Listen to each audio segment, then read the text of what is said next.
Aleluya, que el Señor les bendiga en esta noche, hermanos. Amén.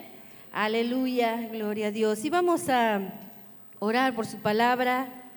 Aleluya, que el Señor nos hable, nos guíe. Aleluya, necesitamos la guía de su palabra, que es lámpara a nuestros pies, ¿no? Amén. Aleluya, oramos. Amén. Aleluya, te damos toda la gloria, Señor, en esta noche. Te alabamos y te bendecimos, Señor.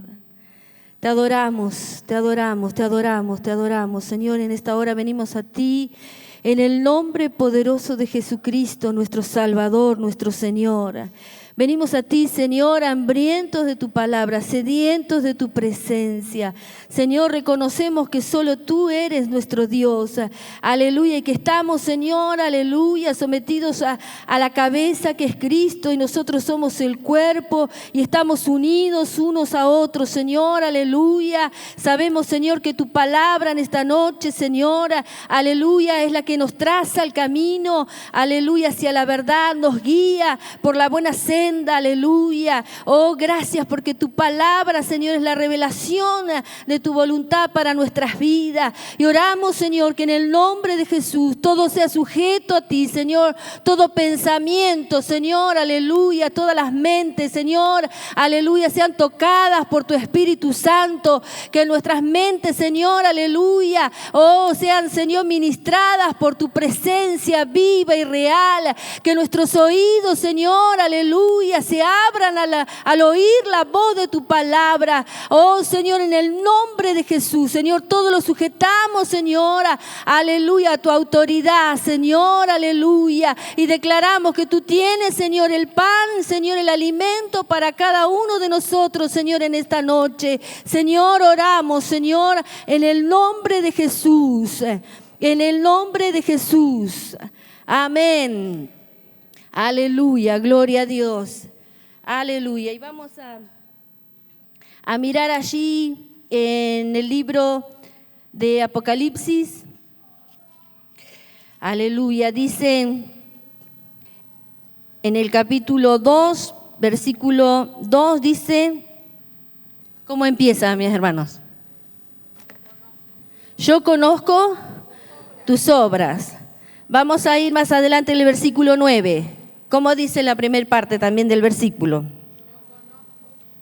Yo conozco tus obras. Seguimos más adelante. El versículo 13. Yo conozco tus obras. El 19. Yo conozco tus obras. El 3, aleluya, el 1, la última parte, la parte B del 3, versículo 1. Yo conozco tus obras. Ahí dice esto, yo conozco tus obras. El versículo 8 del 3, ¿qué dice? Yo conozco tus obras. Aleluya. Y en el último versículo, 15, ¿qué dirá?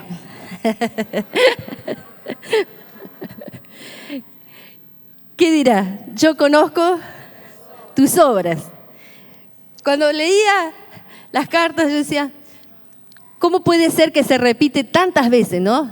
Parece que quiere que se nos quede grabada, ¿no? Esta palabra. Yo conozco tus obras.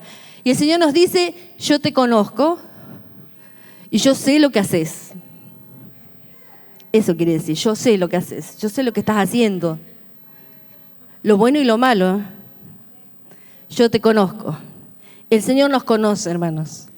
Y ese es el espíritu de Apocalipsis, ¿no? Es la revelación. Dios se revela a través de este libro, ¿sí? Y dice que esta revelación la recibió Juan, el apóstol, que estaba exiliado en la isla de Patmos, más o menos todos conocemos. Estaba a 80 kilómetros de la iglesia de Éfeso y muy cerquita, creo que unos 15 kilómetros de la iglesia de Colosas. ¿Se acuerdan que había una iglesia allí y que la vez pasada les compartí acerca de Colosenses y de Efesios? Y esta Estaba allí el apóstol Juan, estaba exiliado porque en ese momento se había levantado un emperador romano, estábamos hablando más o menos en el 81, entre el 81 y 96 antes de Cristo, ¿no? Después de Cristo, perdón. Así que en ese primer siglo se levantó este emperador llamado Domiciano, y él tenía una exigencia que era común en esos tiempos, pero él fue muy vehemente en esta exigencia y quería que le llamaran Señor y Dios. Así que se imaginan la iglesia, ¿sí? La iglesia primitiva, estaban con todo el fuego del Señor, estaban viendo los milagros que el Señor hacía en medio de su pueblo, y él se exigía, ¿sí?, título que no le correspondía, por supuesto, y esto derivó en una persecución a los cristianos. Aleluya. Y vamos a mirar la carta esta, de las 7 cartas, la última. Dice que esta carta dice el mensaje a la iglesia de Laodicea, ¿sí? Esta ciudad era una ciudad próspera, porque dice que estaba entre las rutas importantes de los centros comerciales de Asia Menor. Y esta iglesia se cree que, fue fundada por Antíoco II, pero que allí también había una iglesia en medio de esa ciudad, ¿sí? Y que se cree que había sido establecida por la predicación de Epafras, que era un discípulo de Pablo, o él o algún discípulo de Pablo, pero ahí se había establecido una iglesia. Vamos a ver en el capítulo 3, versículo 14, que dice así: y escribe al ángel de la iglesia en Laodicea: he aquí el amén, el testigo fiel y verdadero, el principio de la creación de Dios, dice esto. Así que acá está hablando ¿quién? ¿Quién es el amén? Dice que en él es el amén, aleluya, es el cumplimiento de las promesas que son firmes y inconmovibles. Es Jesucristo, este es un título. El testigo fiel es Jesucristo, el testigo verdadero es Jesucristo. Él es el principio de la creación de Dios, hablando de un título, ¿no? Es Jesucristo mismo, dice. ¿Quién está hablando entonces? Jesús mismo, ¿sí? Y le dice el 15, como hemos leído anteriormente: yo conozco tus obras, ¿no? Esta ciudad era, les comento un poquito cómo era esta ciudad para ponernos en el contexto, ¿no? Dice que era muy famosa porque allí se manufacturaban ropas confeccionadas con la lana, pero negra, ¿sí? La lana negra. Y se enorgullecía de contar con una famosa escuela de medicina, y allí se llegó a producir un ungüento con propiedades para curar enfermedades de los oídos, y un colirio para las enfermedades de la vista, ¿sí? Acá vemos los sentidos también. Aleluya. Vemos la lana negra, ¿sí? Hablando del ropaje, hablando de lo que nos cubre, de lo que nosotros nos vestimos, y es sentimos a través de la piel, del sentido, del tacto. Habla de los oídos que necesitamos, aleluya, para oír, y la vista. Pero todo está relacionado también con lo espiritual. Allí había una iglesia establecida, cristiana, que dijimos que probablemente había sido establecida por Epafras, ¿no? Esta iglesia no estaba sufriendo persecución, según lo que nos dice la historia, no estaba siendo perseguida, ¿sí? Y tampoco había problemas de falsas doctrinas. En las iglesias, las otras cartas que se ven en las anteriores, ¿sí?, dice que había problemas doctrinales, habían falsos maestros, ¿sí?, falsos apóstoles, había herejías que había que combatir, y que Dios les hablaba de que estaba contento porque ellos habían peleado contra esas herejías, ¿no? O también dice que habían ellos, otras iglesias, estaban prosperando, ¿sí?, y amaban a los demás, ¿no? Amaban al prójimo. Y les habla palabras, ¿no?, de alabanza. En este caso, la Odisea no le dicen nada para alabarla, lamentablemente, ¿no? Y esta iglesia es digamos que es una imagen, un prototipo de lo que es la iglesia del siglo de nuestros tiempos, el siglo XXI. ¿Sí? Tenía otro problema, y ahora lo vamos a ver. No tenía problemas, ¿sí?, de ser perseguidos por la fe ni de falsa doctrina. Tenía otro problema. Dice: yo conozco tus obras, que ni eres frío ni caliente. Ojalá fuese frío o caliente, pero por cuanto eres tibio, no frío ni caliente, te vomitaré de mi boca. Porque tú dices: yo soy rico y me he enriquecido y de ninguna cosa tengo necesidad, y no sabes que tú eres un desventurado, miserable, pobre, ciego y desnudo.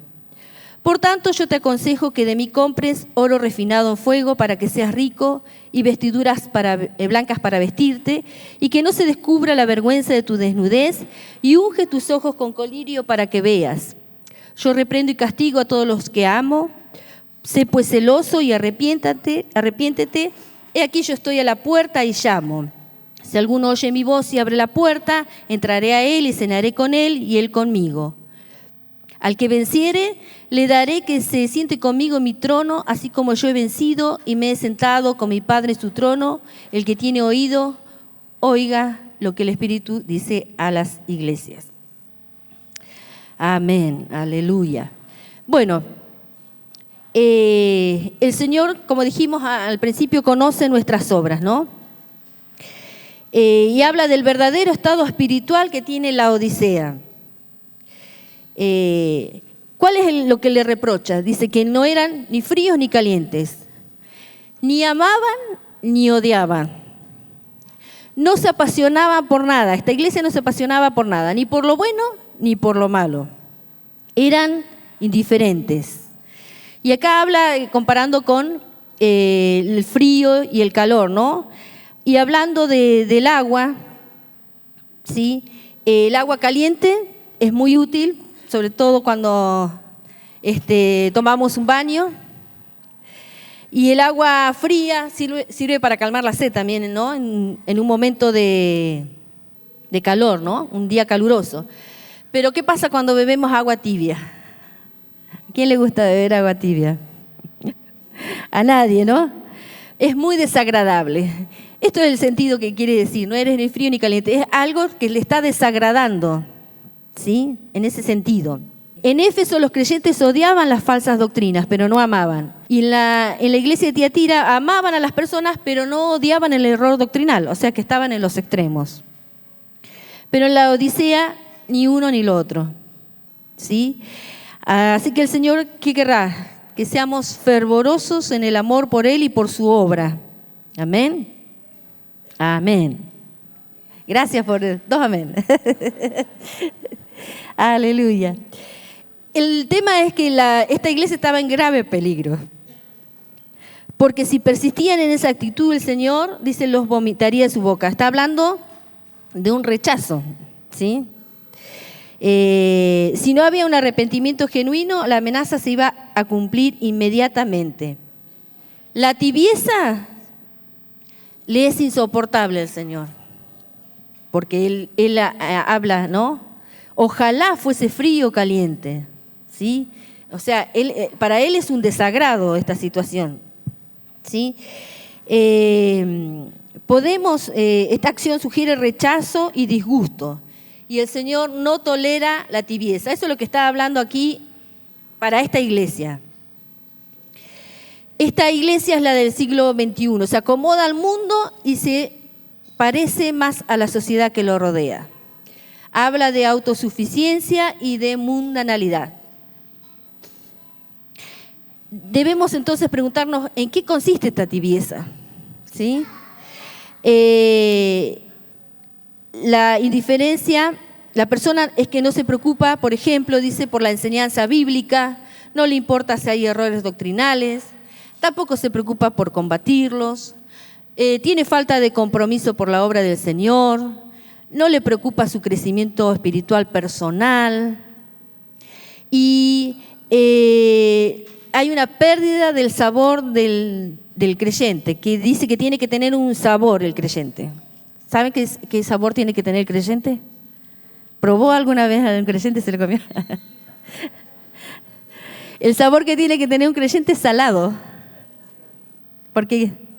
Porque debemos ser sal, ¿no? Debemos ser sal. Así que ya sabemos que somos nosotros, salados.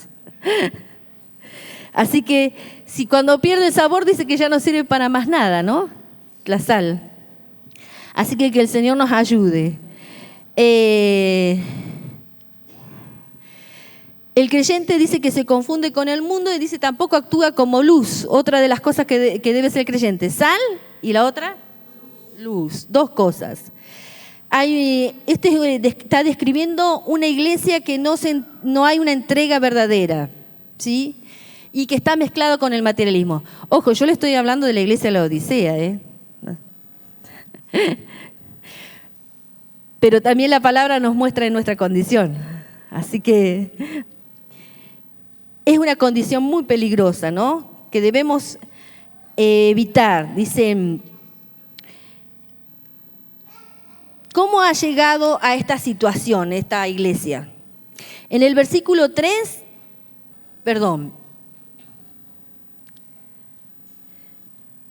aleluya, donde él dice, a ver, el 17 dice, porque tú dices, le está hablando Jesús a la iglesia, le dice, tú dices que soy ¿qué?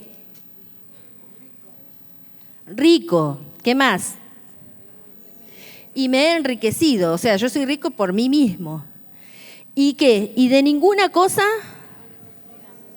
tengo necesidad.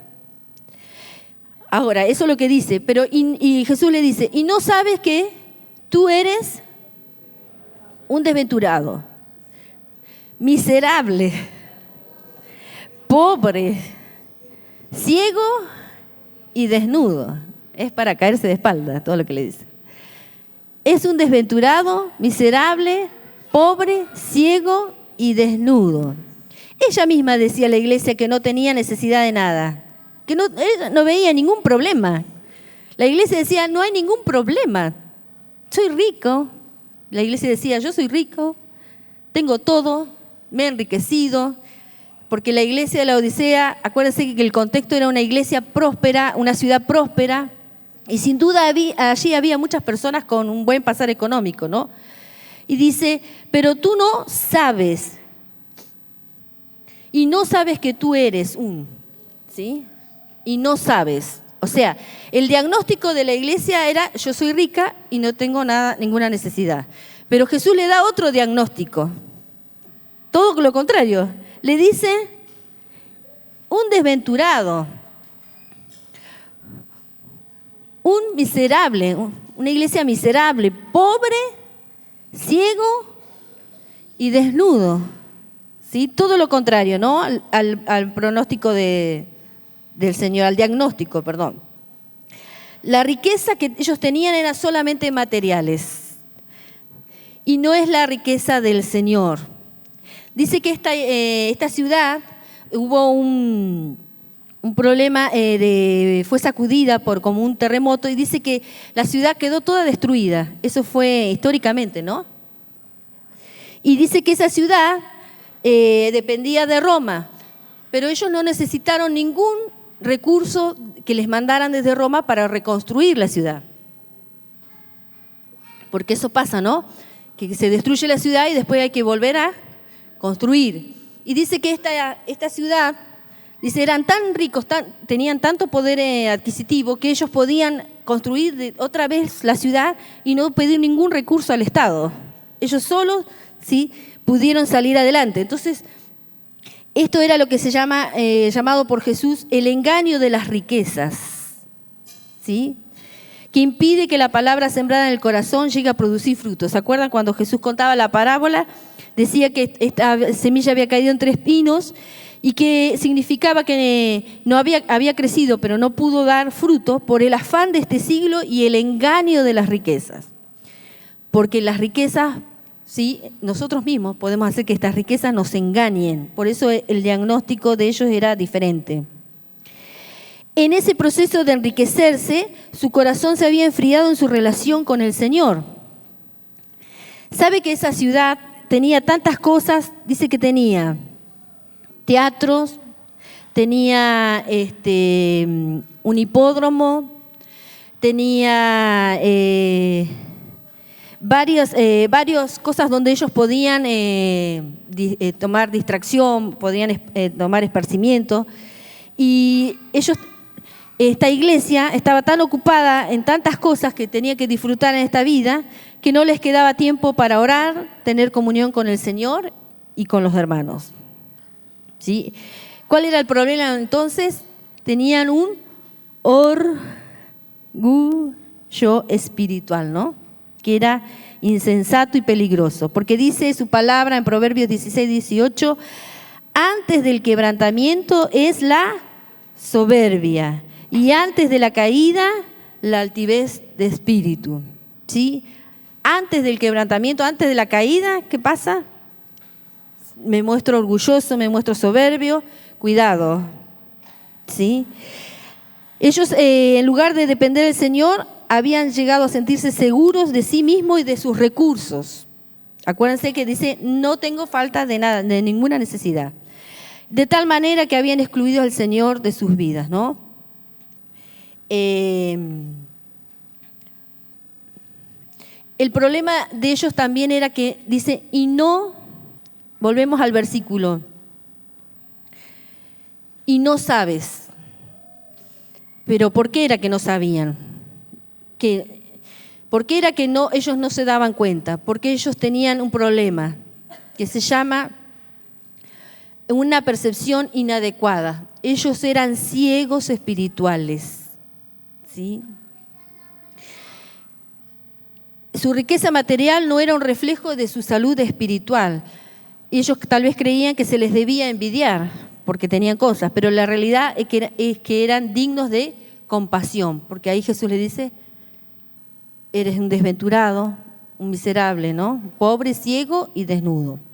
Estaban ciegos, ese es el problema.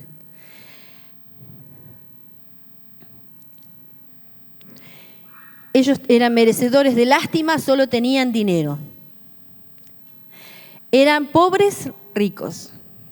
¿Vio alguna vez un pobre rico? ¿Sí? Vemos, ¿no? Hay gente que tiene muchas cosas, pero son pobres ricos, pobres espirituales. Estos estaban en bancarrota, eran mendigos espirituales, incapaces de ver su condición, porque estaban ciegos. Es como la condición de una persona que está grave, ¿sí? Pero se niega a ir al médico para ser tratada, ¿no? Ese es un ciego espiritual. Hay un problema, pero se niega a recibir la ayuda, ¿sí? Ahora dice, vamos al versículo, yo te aconsejo. Por tanto, el 18, está hablando Jesús, yo te aconsejo que de mí compres oro refinado en fuego para que seas rico. Está hablando de otras riquezas, las riquezas en Cristo. ¿Cuáles son? El gozo, la paz que nos da el Señor, ¿sí? La comunión, ¿sí? Esas son las riquezas. Estaban tan ocupados en ganar dinero y comprando cosas que habían desatendido el principal negocio en la vida. ¿Cuál es el principal negocio de la vida? Los tesoros y sabidurías que están escondidos en Cristo, donde dicen Colosenses 2:3. ¿Sí? Los tesoros y sabidurías que están escondidos en Cristo, esas son las verdaderas riquezas. ¿Sí? Yo te aconsejo que de mí compres oro refinado. ¿Sí? ¿Y cómo van a comprar? Dice, se compra sin dinero. En Isaías 55:1 dice, a todos los sedientos, venid a las aguas, y los que no tienen dinero, venid, comprad y comed. Venid, comprad sin dinero y sin precio vino y leche. Esa es la forma de comprar en el reino de los cielos. ¿Sí? No se compra con dinero. Se compra con arrepentimiento. Debían arrepentirse, debían abandonar este estado de egocentrismo, ¿sí? Y de autocomplacencia. Y dice oro refinado en fuego, un oro puro, sin mezclas. Eso quiere decir oro refinado en fuego. ¿Sí? sin mezcla, sin impurezas. Y también que le dice que tiene que comprar. Y vestiduras blancas, ¿para qué? Para vestirte y que no se descubra la vergüenza de tu desnudez. Hasta ahí, ¿sí? Acuérdense que la Odisea era famosa por las prendas de lana negra que allí se producían. Pero en contraste aquí le dice Jesús que les ofrece unas vestiduras blancas, haciendo referencia a la justicia en Cristo, que es la justicia de Cristo imputada al creyente, ¿no? Ser revestidos de Cristo, como dice en Gálatas 3:27, y el carácter revestidos de Cristo, el carácter de Cristo en Efesios 4:22 al 32. Y vamos a mirar allí, Efesios 4:22 24, perdón, 4:24. Y dice, acá está hablando de una nueva vestimenta, que dice vestiduras blancas, habla de esto, habla de Jesucristo. ¿Y cómo es Jesucristo? Dice, vestíos del nuevo hombre, creado según Dios, en la justicia y santidad de la verdad. Por lo cual, desechando la mentira, hablad verdad cada uno con su prójimo, porque somos miembros los unos de los otros. O sea, ¿qué nos está diciendo? ¿Sí? No mentir. ¿Sí? O sea, una de las partes de la vestimenta es esta, no desechar la mentira, hablar la verdad. 26, airaos, pero no pequéis, no se ponga el sol sobre vuestro enojo. ¿Qué quiere decir? Otra parte de la vestimenta. Porque nosotros podemos decir, no es literalmente que es una vestidura blanca y que nos va a poner el Señor una vestidura blanca. No, está hablando de que espiritualmente hay elementos que componen esa vestimenta blanca. Por ejemplo, en este versículo 26 habla de no pecar airándonos, ¿no? No permanecer enojados, ¿sí? Para no dar lugar al diablo, ¿no? Como dice ahí, ni deis lugar al diablo. ¿Cuándo damos lugar al diablo? Cuando ya no es un enojo, ya es una ira. La vestimenta del nuevo hombre, dice el 28, el que hurtaba no hurte más, que no robe, sino que trabaje, haciendo con sus manos lo que es bueno para que tenga que compartir con el que padece necesidad. ¿Sí? Encima, o sea que no tiene que robar. Y además de no robar, perdón, además de no robar, tiene que trabajar, que no sea un vivo. Y además, cuando está trabajando, cuando gane su dinero, tiene que ayudar y compartir. ¿Sí? Sigamos. El 29, ninguna palabra corrompida salga de vuestra boca, sino la que sea buena para la necesaria edificación, a fin de dar gracia a los oyentes. Que no diga, este nuevo hombre no dice palabras corrompidas, sino dice cosas buenas para edificar a las personas que oyen. ¿Sí? Nuestra responsabilidad con el otro. Dice, y no contristéis al Espíritu Santo de Dios, con el cual fuisteis sellados para el día de la redención. ¿Sí? No entristecer al Espíritu Santo. 31, quítense de vosotros toda amargura. Otra vez, ¿no? Subrayando amargura, enojo está seguido en este listado. Amargura, enojo, ira, gritería y maledicencia y toda malicia. Ahora, cuando nosotros oramos, yo he escuchado muchas oraciones y dice, Señor, quita de mí la amargura, el enojo, la ira. Pero acá no dice que Dios la va a quitar. Dice, quítense de vosotros, ustedes tienen que hacer ese trabajo. No es el trabajo de Dios, ese es el trabajo nuestro. Dios nos va a dar la gracia, sí, la fortaleza para hacer estas cosas, pero yo tengo que sacar la amargura, yo tengo que desechar el enojo, yo tengo que desechar la ira, yo tengo que desechar la gritería, primeramente me tengo que decidir. Es una decisión. ¿Qué voy a hacer? ¿Me voy a enojar? Si me enojo, ¿me voy a enojar tanto que después no me pueda controlar? Voy a decir una palabra suave Y si no, y si digo otra palabra más fuerte, ¿hasta dónde voy a llegar? Dios nos dio un espíritu de dominio propio, dicen, de poder, de amor, pero de dominio propio, ¿sí? Todos estos corresponden al nuevo hombre. Y además dice en el 32, antes sed benignos unos con otros. ¿Cómo debemos ser? Misericordiosos, perdonándoos unos a otros como Dios también os perdonó a vosotros en Cristo. Este es el ropaje. Todo eso. Vestidos del nuevo hombre. La ropa más bella del mundo no puede cubrir un carácter mezquino, irascible, crítico, sarcástico, amargado. No se puede. ¿Sí? Él dice en Efesios 5, un textito, 27. El 26 dice, para santificarla, hablando de la iglesia, habiéndola purificado en el lavamiento del agua por la palabra, a fin de presentársela a sí mismo, una iglesia gloriosa, que no tuviese mancha, ni arruga, ni cosa semejante, sino que fuese santa y sin mancha. ¿Cuántas veces dice mancha en ese texto?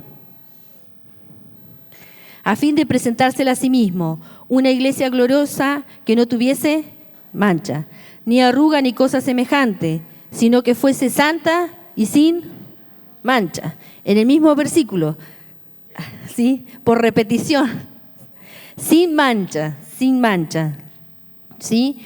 Esa es la iglesia.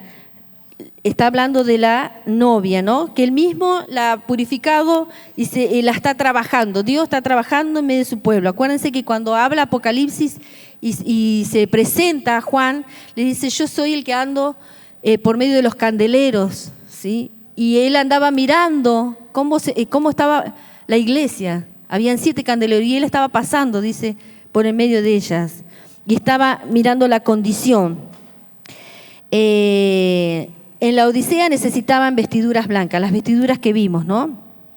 Ser revestidos de Cristo y su justicia. Y para eso fue necesario que Él, primeramente el Cordero de Dios, muriera para quitar el pecado del mundo, ¿no? El versículo que sigue, sigamos en Apocalipsis 3,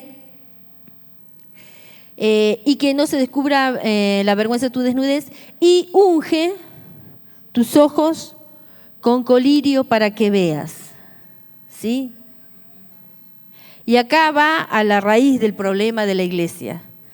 Estaba, podemos decir, en los ojos, porque estaban ciegos, no veían. El colirio que producían, vieron que ellos se hicieron conocer porque fabricaron esos ungüentos para los ojos. Ese ungüento no podía mejorar la visión espiritual de la iglesia. Por eso Dios le habla de lo que ellos conocen, ¿no? Cuando Dios nos habla de cosas que nosotros estamos habituados, ¿no? De nuestro contexto, ¿no? Para que veas, ¿sí? Yo reprendo y castigo a todos los que amo. Sé pues celoso y arrepiéntete, ¿no? Y hay un texto en el Salmo 32:9. Si lo podemos mirar allí en pantalla, habla de 2 animalitos. Dice, no seáis como el caballo o como el mulo. Dice, sin entendimiento. Que han de ser sujetados con cabestro y con freno, porque si no, no se acercan a ti, ¿no? El caballo y el mulo están describiendo 2 malas actitudes en las que podemos caer, hermanos, lamentablemente, ¿sí? Y aún buscando la dirección del Señor. El caballo dice que empuja hacia adelante, ¿sí? Es más impaciente, ¿no? Más impetuoso. ¿Y qué hace el mulo? Se rezaga, queda obstinado, se empaca, como decimos, está empacado, No va para adelante, no va para atrás, es más, va para atrás generalmente, ¿sí? Pero el salmista dice que ninguno de los dos tiene entendimiento, ¿sí? Dice, a ambos hay que sujetarlos con freno y brida. Las bridas son las riendas que se le ponen al caballo en la cabeza para que les dé la dirección, ¿sí? Guíen al caballo, si va para la derecha, va para la izquierda, y si no, el freno, ¿no? Entonces, hay que ponerles eso, si no, dice, no se las puede dirigir, eso quiere decir, no se acercan a ti. Si no tienen ese aparatito, no las pueden dirigir, ¿no? Es difícil, ¿no? Ahora, Dios desea que seamos sensibles a su dirección, no lanzándonos hacia adelante en nuestra propia sabiduría, como el caballo, yo voy, total, no hay problema, no importa lo que diga el Señor, yo lo hago. O cuando estamos dudando y somos lentos para decidirnos a obedecer, ¿no? Lo que Dios nos está pidiendo, ¿no? Necesitamos la dirección conforme a su palabra, ¿no? Un texto, pedir siempre un texto, una escritura que nos confirme el consejo que tenemos de los pastores, la paz de Cristo en nuestro corazón, ¿sí? Y cuando está esa paz, que estamos en el camino correcto, ¿no?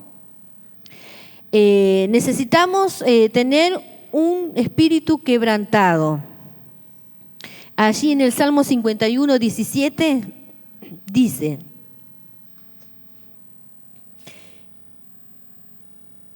los sacrificios de Dios son el espíritu quebrantado. Al corazón contrito y humillado no despreciarás tú, oh Dios. ¿Y qué es un espíritu quebrantado? Un espíritu de quebrantamiento.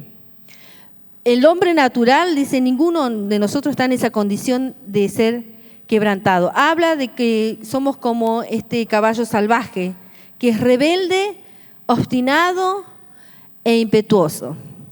Es todo lo contrario al espíritu quebrantado, ¿no? Lo que vimos anterior, ¿no? Como el caballo. Salvaje, nuestra condición es salvaje, rebelde, obstinada e impetuosa. Resistimos al freno, las bridas y también la silla, que habla de quien está en el control, ¿no? La voluntad de Dios. Deseamos ir por nuestro propio camino. Eso es el hombre natural. Pero mientras permanecemos sin quebrantarnos, no somos aptos para el servicio. La conversión es el comienzo de ese proceso de quebrantamiento, cuando tomamos el yugo de Cristo, ¿no? Cuando venimos a Cristo. Y debemos aprender a pasarle las riendas de la vida al Señor. Que el Señor nos ayude, ¿no? En la vida cotidiana, ¿no? Someternos a sustrato de nuestra vida sin dar coces, sin saltar o relinchar, en el caso del caballo, sin quejarnos, ¿sí? Y me acordaba del apóstol Pablo, ¿no? Cuando dice en Hechos 9:5, dice que se le presentó Jesús, se le reveló a él y le dijo, ¿no? Dura cosa es dar coces o patadas contra el aguijón. Ese es en Hechos 9:5. Había una vara larga, el que sembraba con el buey, iba al sembrador y tenía una vara larga y en la puntita estaba afilada la puntita, ¿sí? Le pinchaba al buey. Si el buey se quería ir para otro lado, le pinchaba, el agricultor lo pinchaba. Si quería que avance, lo pinchaba, ¿sí? Entonces el buey sabía. Ahora, cuando daba patadas, daba coces, ¿sí? Contra el mismo aguijón, ¿quién se perjudicaba? ¿El que estaba arando o el buey? El buey, el mismo, ¿no? Y esto nos habla de insistir en las cosas que no nos convienen, porque terminarán dañándonos. ¿Sí? Dice su palabra que todo me es lícito, todo lo puedo hacer, hermanos, porque estamos libres, tenemos esa libertad en Cristo, pero no todo me conviene, no todo me edifica, no todo me va a ayudar a crecer en el Señor. Hay cosas que no convienen y que van a terminar dañándonos. Eso le pasaba a esta iglesia. Dios la estaba corrigiendo, le estaba pinchando con el aguijón, ¿sí? Con la punta afilada, ¿no? Porque el buey tenía que continuar o corregir el rumbo. Y muchas veces el Señor dice que porque nos ama, dice en el versículo 19, yo reprendo y castigo a todos los que amo. ¿Sí? Y vemos que en Hebreos habla de que cuando nosotros éramos niños, nuestros padres nos disciplinaban y no nos gustaba, pero fuimos creciendo y fuimos entendiendo que era necesario, ¿sí? Y que los venerábamos, dice en la Escritura, y cuánto más dice al Padre Celestial que Él lo hace para que nosotros participemos de su santidad, ¿no? Entonces, el apóstol Pablo estaba tratando de resistir a una fuerza a la que no se puede vencer, ¿sí? Dura cosa es dar patadas contra el aguijón. Cuando nosotros tratamos de resistir, ¿sí?, a lo que Dios quiere que hagamos o dejemos de hacer, por eso le dice, yo reprendo y castigo a todos los que amo por amor. Nosotros decimos como en la canción esa, ¿no? A mi manera. ¿Sí? ¿Queremos hacerlo? No, a mi manera. Yo lo sé así, lo voy a hacer así. ¿Sí? Significa, ¿sí?, no ser orgullosos, agresivos, arrogantes. No sentirnos impulsados enseguida a justificarnos cuando se nos acusa, ¿sí?, injustamente. A devolver el golpe cuando nos insulten, nos ridiculicen, nos injurien o nos difamen. Una persona quebrantada se disculpa con prontitud cuando haya dicho o hecho algo equivocado. No se trata de justificar enseguida, no guarda rencores, ¿sí?, no lleva la cuenta de los errores de los demás. Cuando se topa con retrasos, interrupciones, accidentes, cambios de horario, decepciones, no responde con pánico, con histeria, con enojo. Me cambiaron el horario y ya no me gustó. Lo tenía todo y hubo un retraso, un accidente, un cambio, ya nos pone irascible, ¿no? Debemos pedir un espíritu quebrantado, dice el corazón contrito y humillado, no despreciarás tú, oh Dios. Amén. Amén. Podemos seguir. Aquí les ofrece el Señor discernimiento espiritual que viene a través del Espíritu Santo, dice, ¿sí? Estamos en el versículo, unge tus ojos con colirio para que veas, ¿sí? Solamente de ese modo se puede ver las cosas como Cristo las ve, ¿sí? En la iglesia de la Odisea el problema que tenía era que todo lo que veían eran las cosas materiales, ¿no? Necesitaban comprar colirio para ver las cosas bellas y de valor eterno que se encuentran solamente en Cristo. Cristo es todo lo que el hombre necesita. ¿Qué cosas? Como dicen los versículos, riquezas divinas para nuestra pobreza espiritual. ¿Vieron que le dice que compre oro, no? Vestiduras blancas de justicia para nuestra pecaminosidad. Y vista espiritual para nuestra ceguera. Acá le está proveyendo Jesucristo mismo, entonces, lo que necesitaba la iglesia. Riquezas divinas, vestiduras blancas, hablando de justicia, de actos, de obras, y vista espiritual para nuestra ceguera. Esto cuando dice, al que amo, reprendo y castigo a todos los que amo, es una manifestación del amor y de la misericordia de Dios, ¿no? Sé pues celoso y arrepiéntete. Sigue, ¿no? El mal fundamental de la iglesia era su tibieza en los asuntos espirituales, ¿sí? Y vamos a la última parte, así vamos terminando. La situación era grave para esta iglesia. Dice que el Señor ya no estaba en medio de la iglesia. ¿Dónde estaba? En el 20, si leemos el 20. ¿Dónde estaba la iglesia? Estaba afuera. Estaba del otro lado. Estaba afuera de la iglesia. Ya no estaba en medio, sino que estaba afuera llamando a la puerta para poder entrar. Porque él dice que estaba tocando la puerta. Una iglesia que piensa que no necesita a Cristo y lo deja afuera, ¿no? Está hablando de esta iglesia. Pero desde afuera mismo Jesús lo llama. Qué tremendo el amor de Dios. Aunque Dios no está en nuestros planes, Dios nos llama. Desde afuera Dios nos llama. Sin Él seguiremos estando desnudos, pobres y ciegos, pero Él está a la puerta esperando la respuesta, ¿no? Que ha de ser abierta esta puerta desde adentro. Entraré a Él y cenaré con Él y Él conmigo, dice. He aquí yo estoy a la puerta y llamo. Si alguno oye mi voz y abre la puerta, entraré a Él y cenaré con Él y Él conmigo. ¿Sí? Ahora ya no está hablando como iglesia, como una comunidad. Dice, si alguno de ustedes, si algunos de nosotros, si tú le oyes, ¿qué tienes que hacer?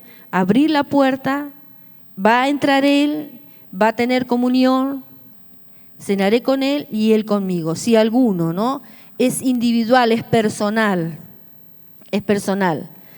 Y les da una promesa de que al que venciere le daré que se siente conmigo en mi trono, así como yo he vencido y me he sentado con mi Padre en su trono. El que tiene oído, oiga lo que el Espíritu dice a la iglesia. Cada persona, ¿qué quiere decir esto? Que cada persona de forma individual recapacite sobre lo que ha oído o ha leído, ¿sí? Y lo aplique correctamente a su vida. Cada una de las iglesias a las que se le escribió en Apocalipsis, en estas cartas que le escribió Jesucristo a través del apóstol, tenía una disposición diferente cuando escuchaba la palabra de Dios. Pero acá está preguntando también para la iglesia de la Odisea, ¿habrá alguien que todavía está dispuesto a escuchar la voz del Señor en la Odisea? Hoy en la iglesia que estamos, la iglesia en la historia, ¿no? Como, universal, en la iglesia mundial, ¿no? En el siglo XXI, es una iglesia, dice, respetable pero superficial. Se dice que los cristianos están buscando tener nuevas experiencias. No pasa nada, dice. Algunos he escuchado decir, no pasa nada en este anexo. Está muerto. Me voy a otro. No pasa nada en la iglesia. Me voy. Quieren algo nuevo, pero no buscan en el lugar correcto y no abren la puerta. ¿Sí? No hay un verdadero anhelo por conocer la palabra de Dios más. La conocemos, pero la debemos conocer más. Ya no defienden la doctrina de la Biblia porque ni siquiera la conocen algunos. Están despreocupados de la vida espiritual, ¿sí? Se entregan más, dice, a los negocios, a los estudios, pero poco a la causa de Cristo. Este es el cristianismo actual, ¿no? Del siglo XXI, ¿no? Pero que el Señor nos ayude, ya estoy terminando,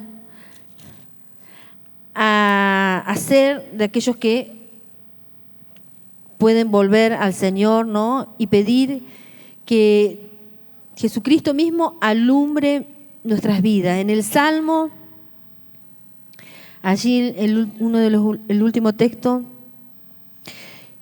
Juan 8:12 dice, yo soy la luz del mundo, el que me siga no caminará en la oscuridad, sino que tendrá la luz de vida. Yo soy la luz del mundo. El que me siga no caminará en la oscuridad, sino que tendrá la luz de la vida. Dijo el salmista en el Salmo 18, 27, tú enciendes mi lámpara, una lámpara para mí, tú alumbras mi vida. ¿Sí? Y en los tiempos antiguos no había una iluminación como ahora que tenemos, ¿no? Dice que cada uno debía llevar su lamparita, su propia lámpara. En este caso eran de aceite.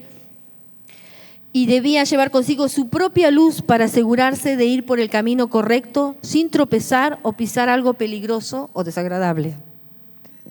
Así que cada uno tenía que llevar su lamparita. Es como que si hoy cada uno viniera con su lamparita, porque no había, supongamos que no hay alumbrado, no hay nada, y cada uno tiene que velar por su propia vida. ¿Para qué?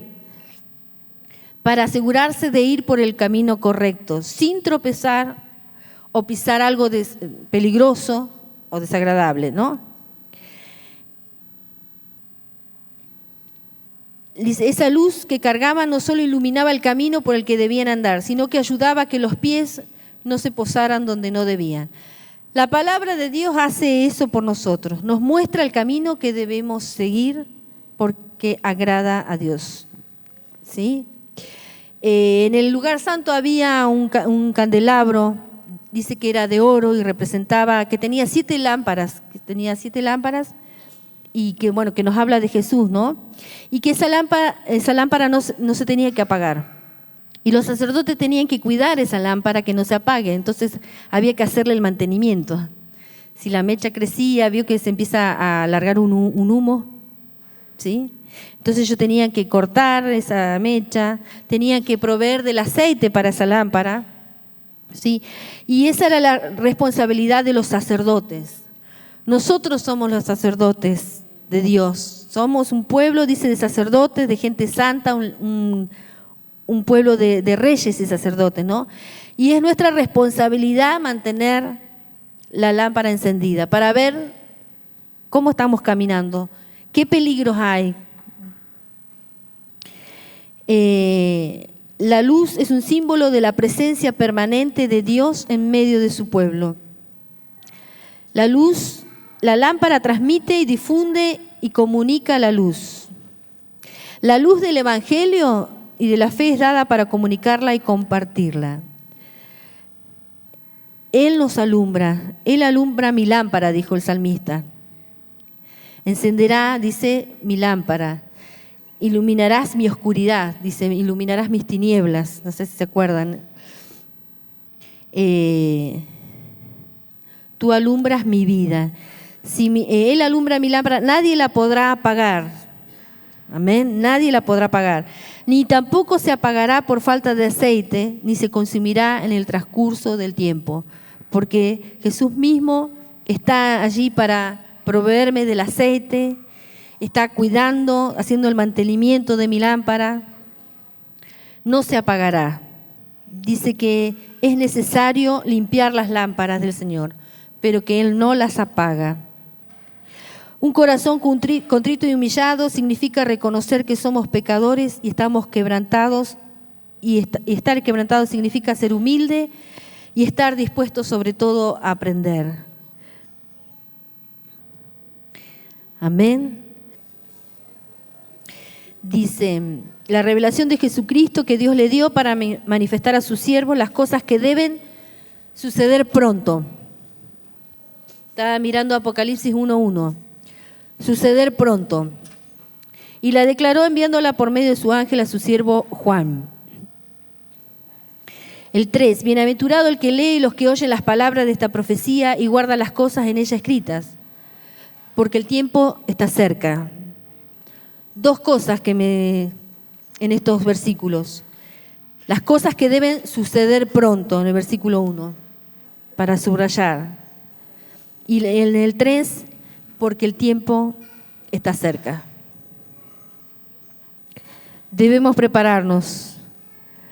Este es un tiempo de preparación, de quebrantamiento, de reconocimiento que necesitamos del Señor. Nos hizo reyes, dice, al que nos amó y nos lavó de nuestros pecados con su sangre. Y nos hizo reyes y sacerdotes para Dios su Padre. A Él sea la gloria e imperio por los siglos de los siglos. Amén. Aleluya. Amén. Aleluya. Gracias, Jesús.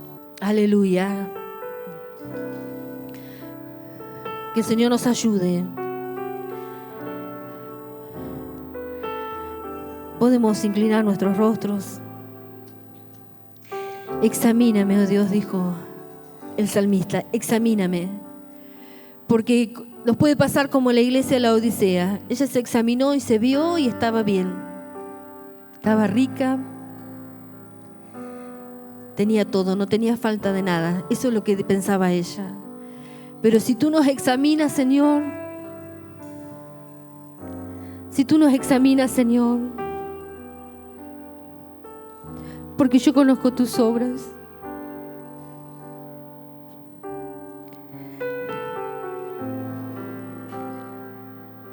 Tú nos conoces, Señor.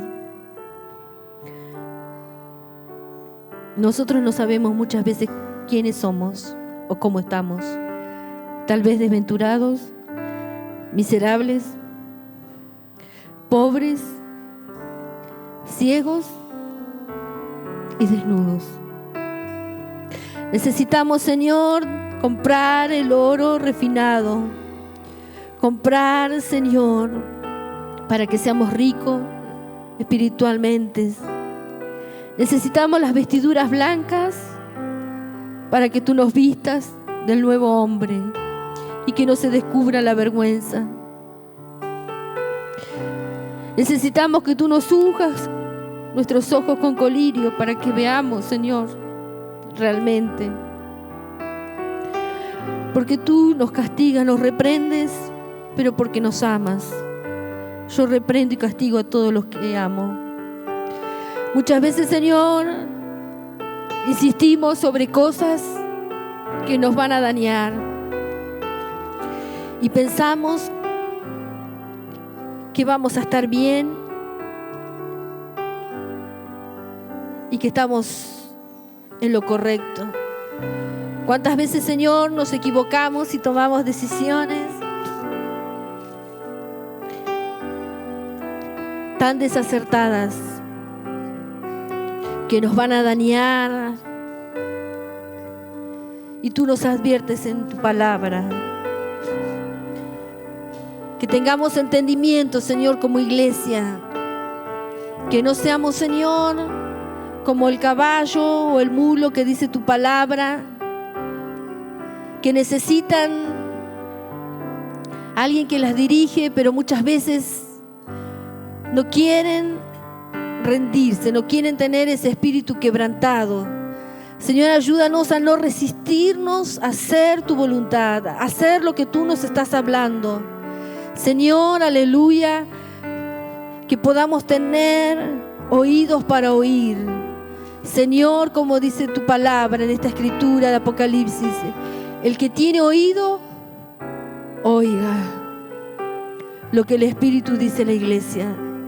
Señor, tú nos muestras tu amor porque quieres lo mejor para nosotros. Quieres que seamos una iglesia, que seamos sal y luz en medio de esta generación maligna y perversa. Que seamos sabios y entendidos de cuál es tu voluntad. Que podamos redimir bien el tiempo porque los días son malos. Ayúdanos, Señor, a perdonar, a dejar, Señor, la ira, el enojo. Ayúdanos a decidirnos a hacer las cosas que nos convienen, Señor. A hacer, Señor, lo que tú nos mandas. A estar en paz contigo, con nuestros hermanos.